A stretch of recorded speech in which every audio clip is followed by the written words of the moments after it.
Mei Jun S55266, Course Food Service and Nutrition. Selamat pagi, saya ucapkan kepada Dr. Hamdan dan rakan-rakan lain sekali.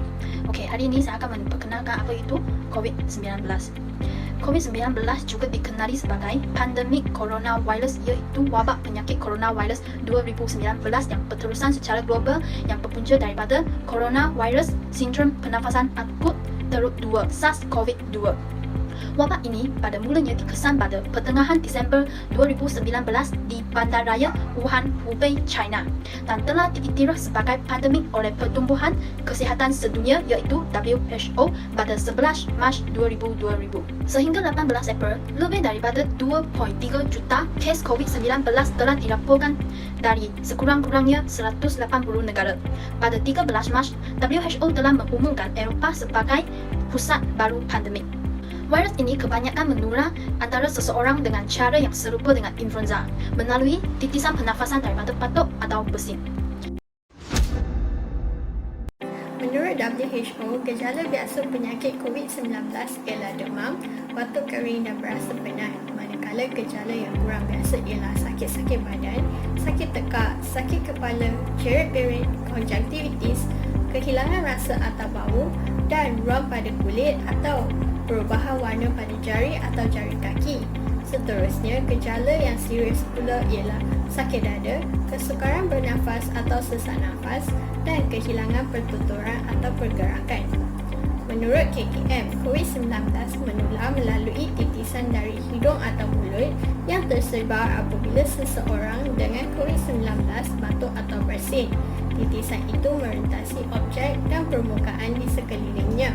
Orang lain kemudian mendapat jangkitan dengan menyentuh mata, hidung atau mulutnya. Seseorang juga boleh dijangkiti jika mereka berada dekat dengan pesakit COVID-19 yang batuk, bersin atau melepaskan titisan. Itulah sebab pentingnya untuk mengekalkan jarak lebih 1 meter dari orang yang sakit.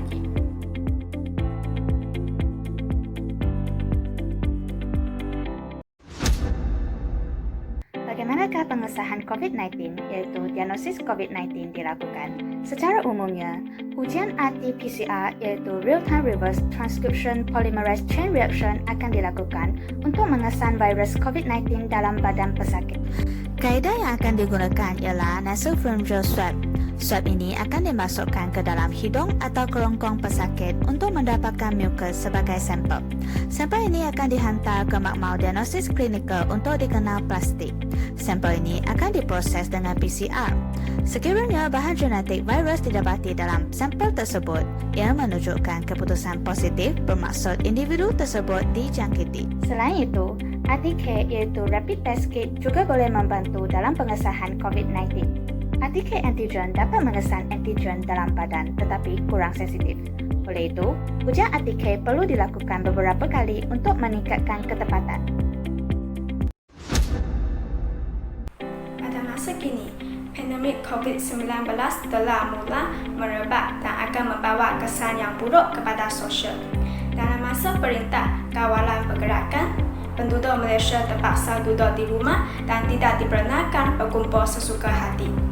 Hal ini dapat mempengaruhi kehidupan penduduk. Sebagai contoh, penduduk memerlukan masa yang lebih lama untuk membeli barang keperluan harian.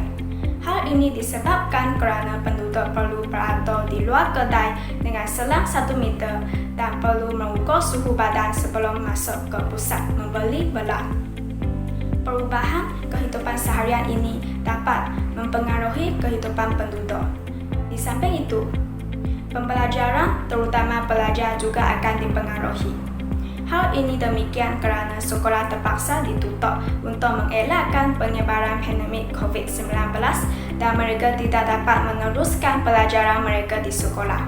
Oleh sebab itu, kemajuan pelajaran mereka akan ditangguh dan peperiksaan juga mungkin akan ditangguh atau dibatalkan. Contohnya, peperiksaan SPM dan STPM akan ditangguh manakala peperiksaan UPSR dan PT3 akan dibatalkan. Penularan COVID-19 telah membawa beberapa kesan kepada ekonomi Malaysia. Yang pertama, KDNK keluaran dalam negara kasar. Bank Negara Malaysia telah mengumumkan KDNK Malaysia pada tahun 2020 dianggarkan di antara negatif 2% sehingga 0.5%. Malaysia Institute of Economic Research pula berpendapat bahawa KDNK Malaysia akan jatuh dari 4% ke negatif 2.9%, di mana 2.4 juta rakyat akan mengalami kehilangan pekerjaan. Bukan itu sahaja, International Monetary Fund pula menjangkakan ekonomi Malaysia merosot 1.7% berikutan kemerosotan KDNK Asian 5 yang susut 0.6%. Yang kedua, sektor perhotelan. Sektor perhotelan telah bertepan dengan kerugian sehingga 70 juta ringgit Malaysia. Menurut Persatuan Hotel Malaysia, wabak COVID-19 telah menyebabkan 170,000 tempahan dibatalkan. Kerugian akan meningkat 130 juta ringgit Malaysia jika wabak COVID-19 berlarutan hingga Disember. Yang ketiga, harga minyak. Penurunan harga minyak telah menyebabkan pasaran dunia terjejas. Hal ini kerana minyak mentah telah berulang kali mencecah baras rekod terendah di Malaysia. Yang keempat, sektor perbankan. Sebagai contoh, Public Bank Berhad telah didagangkan pada RM13.90 iaitu baras terendah sejak Ogos 2013. Yang kelima, sektor lain seperti KWSP, PNB, KWAP dan Khazanah Alami telah merugikan sebanyak 56 bilion ringgit Malaysia.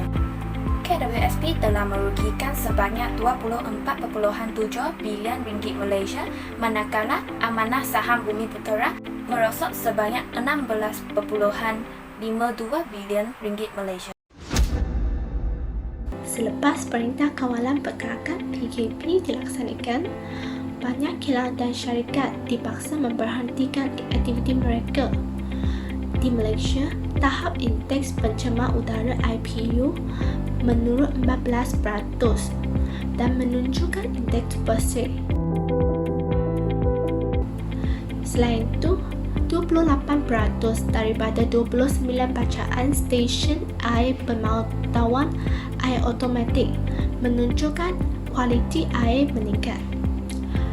Pelepasan karbon juga dapat dikurangkan.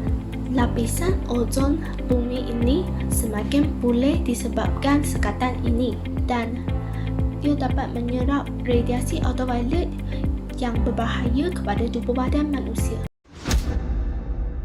Banyak perkara telah dilakukan oleh pihak kerajaan bagi menangani COVID-19 daripada merebak.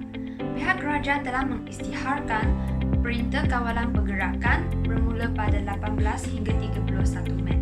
Sepanjang tempoh PKP ini berkuasa, perhimpunan ramai akan dilarang, penutupan institusi pendidikan tinggi dan premis kerajaan atau swasta. Melaksanakan sekatan menyeluruh semua perjalanan raya Malaysia ke luar negara dan kemasukan pelancong ke Malaysia. Bagi yang baru pulang dari luar negara, mereka perlu menjalani pemeriksaan kesihatan dan kuarantin selama 14 hari.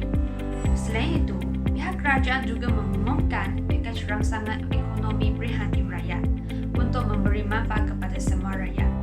Antara intipati pakej seperti diumumkan adalah allowance khas RM600 untuk petugas kesihatan dan perubatan dan RM200 kepada anggota tentera, polis, kastam dan lain-lain.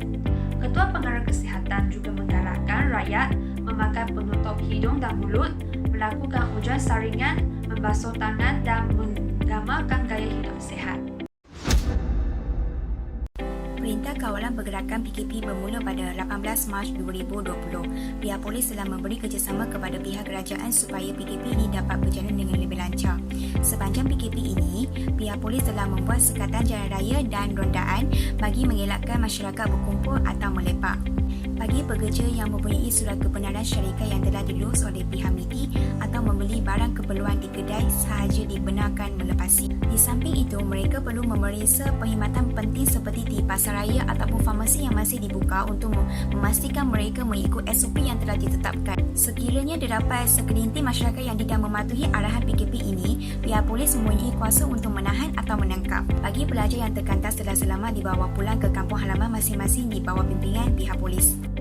Pihak polis tetap menjalankan tugasan dengan baik walaupun keadaan cuaca yang panas terik maupun hujan lebat tidak menghalang mereka untuk menjalankan tanggungjawab yang diamanahkan. Walaupun penat, mereka masih mengutamakan negara. Terima kasih atas semuanya.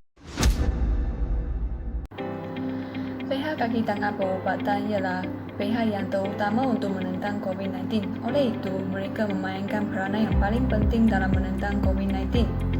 Doktor dan jururawat yang bekerja di hospital kerajaan dan swasta perlu memakai PPE iaitu tompeng muka, sarung tangan dan apron dengan turutan yang tertib untuk mengelakkan tersentuh dan menghidup virus COVID-19 semasa memberi rawatan dan menjaga pesakit yang dijangkiti COVID-19. Dalam keadaan yang susah ini, para doktor perlu bekerja selama 12 jam tanpa rehat, terlepas makan tengah hari dan terpaksa bekerja di bawah keadaan yang panas. Tetapi juga banyak doktor dan jururawat yang bersara kembali ke hospital untuk membantu menentang COVID-19. Mereka melakukan perkara yang murni ini dengan pergantian nyawa mereka. Oleh itu, kita yang boleh buat adalah bertutur di rumah dan sentiasa memberi sokongan kepada mereka.